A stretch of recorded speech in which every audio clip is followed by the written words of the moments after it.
대학이 보는 위계성은 또 다른 관점에서 한번 챙겨볼 필요가 있는 거거든. 일단 학년별 위계성을 굉장히 중요하게 봐. 대학 교수들은 일단 전공 탐색. 너네가 고1 때 이런 전공과 이런 진로를 원했어. 그래서 그러한 탐색 노력을 해서 이러이러한 걸 알게 됐어 라고 고1 생기부에서 딱 치자. 그럼 고2 때는 그 알게 된 걸 기반으로 이런 관심까지 생겨서 나는 고2 때 이런 과목을 수강했어. 뭔지 알겠지?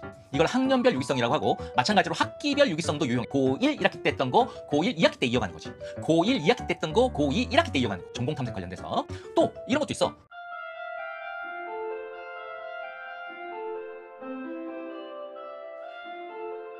이제 방과학교 얘기를 좀 해볼까? 방과학교는 생급부에 기재되지 않지. 다들 알 거야. 그런데 그것 때문에 아예 방과학교는 듣지 않는 애들이 되게 많아. 그래놓고 돈 들여서 학원 가지? 아, 절대 아니야. 너네 학교 선생님들은 뭐라 그랬지? 임용고시 패스한 사람들이야. 학원 강사 뭐라 그랬지? 나도 학원 강사야. 임용고시 패스 못한 사람이야. 당연히 방과학교가 학교 내에서 수업을 소화하기 때문에, 또 너희들을 잘 아는 사람이 수업하기 때문에 학원보다 훨씬 효율적이야. 따라서 생급이 기재되지 않아도 수능 대비용으로는 여전히 유효하다는 거. 그래서 방과학교도 지금 설명하는 내용을 가지고 내가 활용할 수 있는 과목인가? 아니면 활용할 필요가 없는 과목인가? 그걸 한번 따져서 수강 신청하기 바래. 일단 강사가 학교 교사일 경우에만 수강하는 것이 좋아. 학교 교사일 경우에만 너네한테 효율적으로 전달될 수 있다는 점. 또 하나, 방과학교 같은 경우에는 원래는 생기부에 기재될 수 없어. 수강 여부도, 그 다음에 방과학교 중에 있었던 수업 태도도. 그런데 방과학교 수업이라는 것은 결국 학교의 정규 수업에 일맥상통하는 연장선상에 있거든. 그러다 보니까 방과학교 때 수업 태도나 이런 것들을 방과학교라는 이름을 쓰지 않는 한도 내에서 그 연장선상에 있는 정규 수업의 세특에 얼마든지 기재해 줄 수 있고, 기재해 주는 사람도 많고, 물론 너네가 요구할 수 있는 권리가 있는 건 아니지만,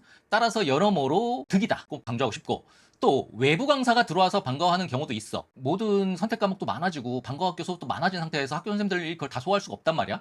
그래서 외부 강사로 초빙해서 때우는 경우가 있는데, 이때 너네한테 돈을 추가로 내라고 할 경우에는 이 사람들이 얼마 이하로는 난 안 가, 이런 사람들이야. 따라서 이런 사람들은 경력도 있고 실력도 있고 학교 선생님들이 경력이랑 이력서랑 면접까지 다 해서 통과한 사람들이 수업하는 경우고, 이게 없이 학교 예산으로 해당되는 경우가 있어. 그럴 경우에는 사실상 그냥 학교 선생님들이 바빠서 대신 오는, 경력이 없고 교원 자격증 땄으나 아직 임용고시 패스 못한 뭐 그런 사람들 하는 경우가 있어서 굳이 학교 선생님이 아닌데 들을 필요가 없게 되는 거지. 그래서 학교 선생님일 경우만 듣는다. 외부 강사인데 그 수업 내용이 나한테 너무 유용하다. 이때는 나한테 돈을 내라고 할 경우만 수강하고, 아니면 차라리 학원이 낫다. 뭐 이렇게 생각하면 되는 거지. 그 다음에 수능 내신 대비일 경우에 방과 후 학교는 여러 가지 컨텐츠가 있겠지만 확실한 심화 수업, 그러니까 정규 수업보다 어려운 내용을 수업해주는, 또는 정규 수업의 실력이 너무 딸려서 따라오지 못하는 애들을 위해서, 그러니까 나머지 공부라고 볼 수가 있는 거지, 그런 클리닉 수업하는 경우, 요 두 경우가 방과후로 굉장히 유용하고, 요 두 경우가 앞에 말했던 선택 과목들로는 솔직히 좀 채우기 어려운 부분이거든. 이런 건 방과후로만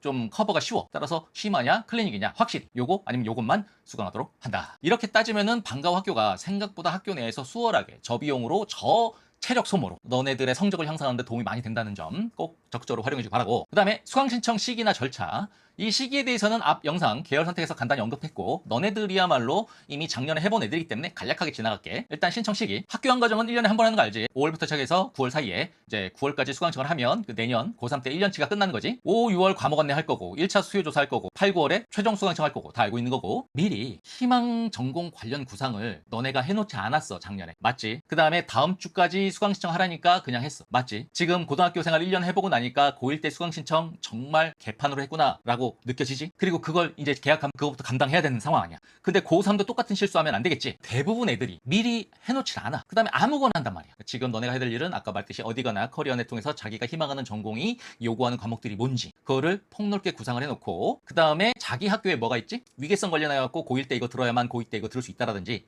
고3 때 그걸 듣기 위해서는 고2 때 이걸 들어야 된다라든지, 너가 고2 때 이걸 들었으면 고3 때 무조건 그거 먹고 들어야 된다라든지, 이런 거 많이 있지. 그거까지 다 따져놓고 충분히 앞뒤 계산을 해서 여유 있게 수강 신청을 해야만 고3 때 낭패를 보지 않는다라는 거. 보통 수강 신청 시기를 놓친다는 것은 수강 신청을 못한다는 뜻이 아니지. 수강 신청 다 할 수밖에 없게 하지 학교에서. 근데 수강 신청 마감 전에 이걸 충분히 구상해 놓지 않으면은 고3이 아주 힘들어진다는 점 꼭 강조하고, 그 다음에 이제 공동교육과정은 지역마다 다를 수 있지만 뭐 상당수 애들이 신청을 안 해 이거를. 그래서 다시 강조해야 하는데, 작년에 안 했을 거니까 보통은 이제 지역마다 다를 수 있지만 계약 직후에 각자 자기가 알아서 신청해야 되는데, 학교에다가 말하는 것이 아니라 교육청 사이트에 들어가서 자기가 해야 돼. 근데 그 교육청 자체가 또 이 학교 소속이기 때문에 이 학교가 조정례 때 안내를 해주기도 해. 근데 요거만 너무 믿지 말고 자기가 계약 직후에 모니터링을 하란 말이야. 그래서 아까 설명했던 대로 자기한테 유용하다라고 판단되면 이것이 정성평가에서 꽤 어드밴티지가 있으니까 골라서 신청하기 바란다. 단 학교 안에서 수업 듣는 과목들, 그런 것들은 간섭을 해서 얘가 방해가 되면 안 돼. 얘가 우선이 되면 안 돼. 학교 안에서 듣는 진로 선택이랑 학교 안에서 듣는 융합 선택, 그거 하고 남는 시간 억지로 학교 안에서 자기한테 도움되지도 않는 거 추가 신청하지 말고 여기 찾아보면 자기 과랑 관련된 것이 개설돼 있단 말이야. 그걸 꼭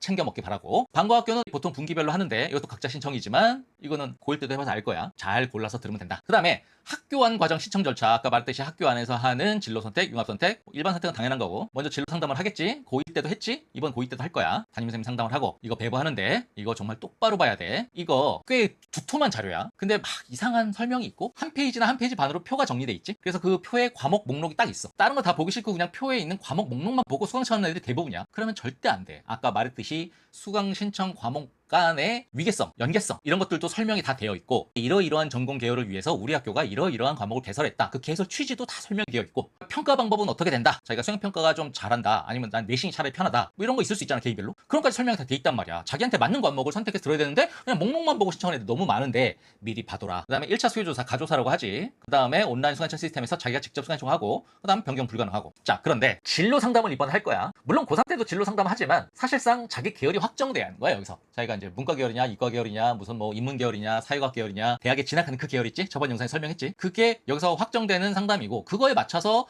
고2 때 선생님이 너네가 원하는 계열에 맞춰서 야 이런 비교과 활동 있는데 너 할래? 너 이런 방과후 들어야 되지 않겠니? 이런 것도 다 제안해 주시거든. 이걸 정확하게 신중하게 결정해서, 물론 고3 때 바꿀 수 있지만 결정해서 담임 선생님한테 전달해 놓지 않으면 자기가 학교 인프라를 충분히 전달받지 못해. 너네가 그렇게 생각만큼 꼼꼼히 찾아먹는 애들이 아니란 말이야. 그래서 사실상 계열 확정 상담이니까 담임 선생님한테 신중한 자기 결정 결과를 알려드려야 된다. 그 다음에 이제 개설 과목 안내, 아까도 말했듯이 단순 목록 아니다. 위계성 관련 수강 조건들이 굉장히 자세히 설명되어 있는데 완전히 숙지한 상태에서 가조사에 들어가야 된다. 가조사, 여기서부터 좀 짜잔한 얘기긴 하지만 너무 중요한 얘기 좀 해야 될 것 같아. 가조사를 한 결과 내가 수강 신청한 과목이 몇 명 수강 신청했고 누가 수강 신청했고 이걸 공식적으로 학교에서 알려주진 않아. 그럴 의무도 없고. 하지만 애들 사이에서 다 알잖아. 야, 걔 여기 들었다며? 근데 인원이 10명이야? 근데 걔가 여기 들었는데 걔 무조건 나보다 잘하는 애야. 그럼 빼야지. 무슨 지 알겠지?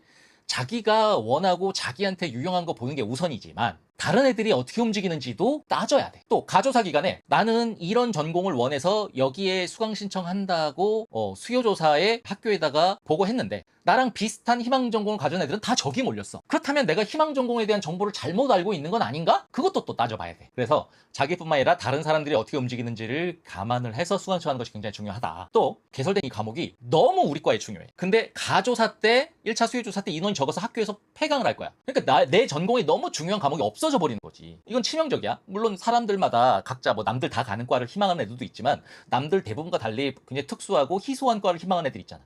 그런 애들은 사실상 폐강 때문에 자기 생계부가 굉장히 부실해지는 경우가 너무 많아. 근데 그렇지 않은 그 희소한 선택 과목이 개설돼 있는 다른 학교랑 같은 모집단에서 만나면 자기가 깨지게 돼 있는 거지. 그래서 자기가 원하는 모집단이랑 직접적으로 연결된 과목이 폐강 위기다. 그러면은 친구를 모아 5명만 넘으면 개설될 수 있잖아. 가조사 때 없어도 인원 찾아서 들을 것 같아요 라고 하면 학교에서 다시 열어주니까 그렇게 해서 자기 과목을 챙겨 먹어야 된다. 꼭 강조하고, 공동교과적 신청 절차는 모르겠지만 학교 안 과정과 별도지. 너네가 직접 신청하는 건데 이거 순식간에 마감돼. 근데 이게 마감시키는 애들이 많은 게 보면 여러 학교 애들이 몰려서 마감되는 게 아니야. 특정 학교 애들이 왕 몰려서 마감되고 옆에 있는 학교들은 이런 거 있는지도 모르고 그런 경우 많아. 그러니까 애들 사이 입소문이나 학교 선생님들의 안내나 이런 편차가 있는 거지. 근데 보면 이거에서 채우는 그런 학교 애들이 수시 합격률이 높아. 지금 마감되는 건 마감되는 이유가 있는 거야. 그러니까 정보가 빠른 애들이 생기부를 탄탄하게 만들고 있는 거지.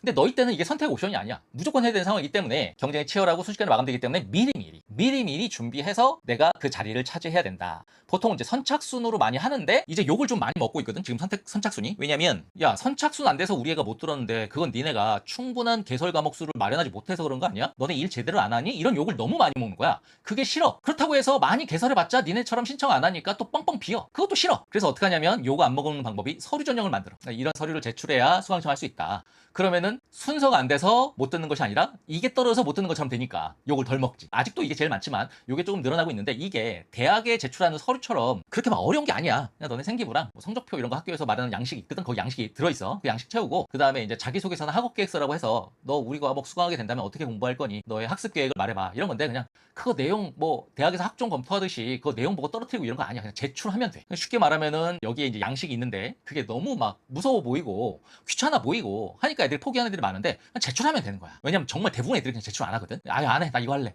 아예 안 해. 나 그냥 학교 안에서 있는 거만 할래. 이런 애들이 많기 때문에 제출하기만 하면 돼. 그러니까 이거 두려워하지 말고 신청해서 니네 자리를 따먹도록 한다. 그다음에 이제 장소가 따로 있지. 공동교육과정 장소가 따로 있어. 근데 운 좋게 너네 지역의 공동교육과정 거점 학교가 너네 학교일 수가 있어. 그 과목의 거점 학교가. 그렇다면 학교 안에서 하는 거랑 똑같아. 체력 소모 없이, 시간 소모 없이, 그다음에 다른 내 학교 내 과목과 충돌 없이 수강할 수 있는 거기 때문에 이럴 경우에는 우선적으로 수강 청해야지. 다른 학교에서 수업하는 공동교육과정 수업보다 먼저 수강 청해야지. 그다음에 온라인 수강일 경우에는 아까 말했듯이 체력 소모가 적긴 한데 너네 신청하는 그 과정에 따라서 예를 들어서 무슨 과학실험 연구라든지, 그지?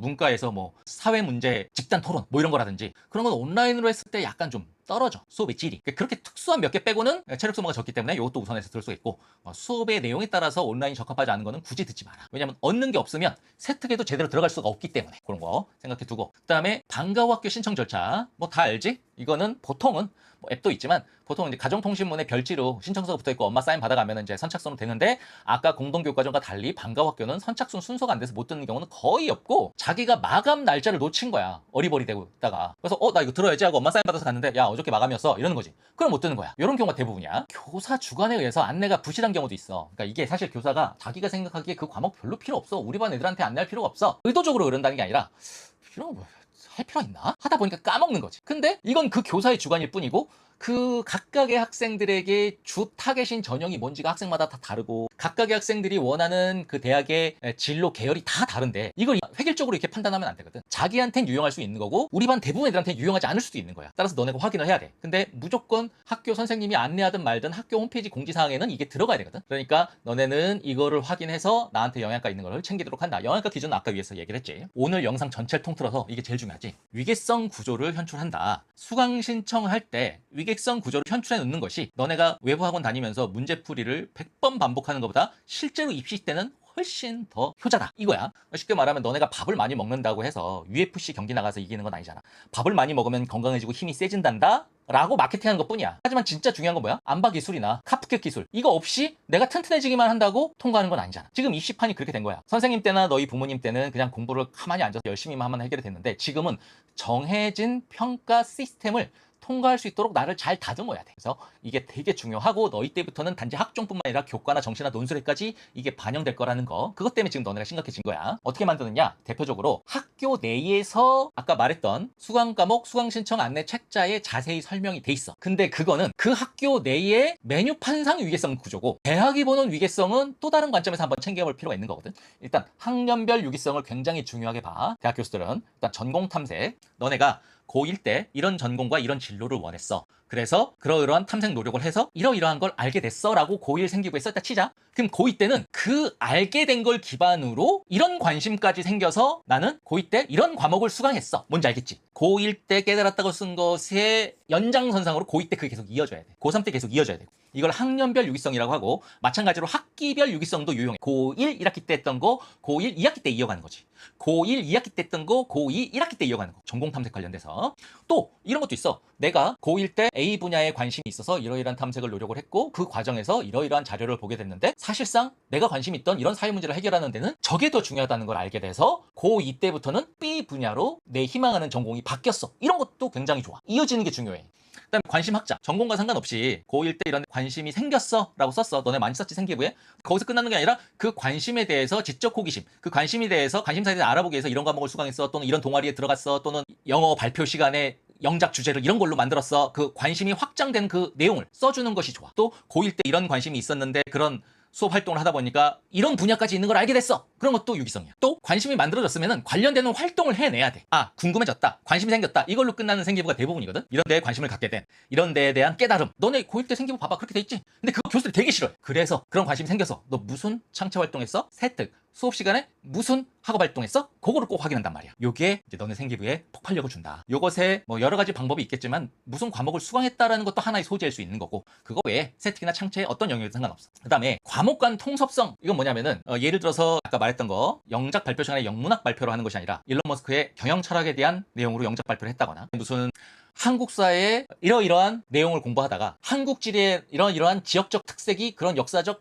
흐름에 영향을 끼쳤다라고 한다거나. 뭔지 알겠지? 하나의 과목에서 다른 과목에 관한 지식을 도입을 하고 하나의 과목에 관한 수행평가에서 다른 과목에서 배웠던 학습 모델을 적용을 해보고 이런 것들이 엄청나게 고득점을 받아. 정성평가에서. 그래서 과목 간에 기초, 적용, 응용, 융합은 누구나 할 수 있는 거라 사실 이게 더 중요해. 이 과정에서 두 과목 이상을 엮어내는 거. 그러니까 어떤 과목에 관한 세특에서 다른 과목이 출연을 하는 거야. 같이 들어와서. 그러면 과목 간 통섭성이라고 해서 고득점이 들어올 수 있다는 거 명심하고, 그다음에 전형 간 공유성. 아까도 잠깐 말했지만 하나의 과목을 수강을 했을 때 내가 정시 쓸 그 학교에서 가산점 주는 과목이기도 하고 내가 지원하려는 과목과 관련돼 있기 때문에 학종에서 전공 적합성에서도 정성평가에서 고득점 받을 거고, 뭔지 알겠지? 하나의 과목으로 둘 이상을 전형을 타겟으로 한다면 계산을 하고 수강 신청을 해야 돼. 난 수능에서 돈 드니까 이거 들을래. 학종에서 중요하니까 저거 들을래. 하다 보면 수강 신청해야 될 과목 수가 늘어나게 되면서 똑같은 효과에 비해 내가 내신 때 받는 데미지가 되게 커지는 거지. 요거 세 개만 생각해 보면 수강 신청을 정말 현명하게 할 수 있을 것이다. 그 다음에 아까 잠깐 말했던 건데 수능이랑 아무 상관없는데 실마 과목이나 투 과목이 있어. 그러면 얘가 이걸 들었나? 정확히 말하면 수능이랑 상관없는데도 들었네? 근데 이 과목이 우리 학과랑 관련되네? 요거 무조건 먼저 확인하거든. 요거 명심하는데 이게 기본 과목의 내신을 떨어뜨리면서까지 감수하면 안 돼. 기본 과목이랑 얘랑 직결되는 과목의 내신이 떨어지면서까지 이걸 들었을 때 그래도 얘는 들었네 하고 가산점 주지 않아. 이게 탄탄한 상태에서 요걸 들었을 때 정성평가 어드밴티지가 있는 거야. 기본 과목을 무너뜨리면서 감수할 수는 없다는 점 꼭 명심하기 바란다. 이렇게 해서 수강 신청에 관련해서 얘기했는데 고1 애들에 비해서 고2 수강 신청 요령은 좀 간단하게 설명을 했어. 왜냐면 이미 한번 해본 애들이니까. 하지만 이제 진짜 중요한 것은 이렇게 수강 신청을 해놓고 어떻게 내신을 백업을 할 것인가. 내신 대비 방법 다음 영상에서 정리해 보도록 하자.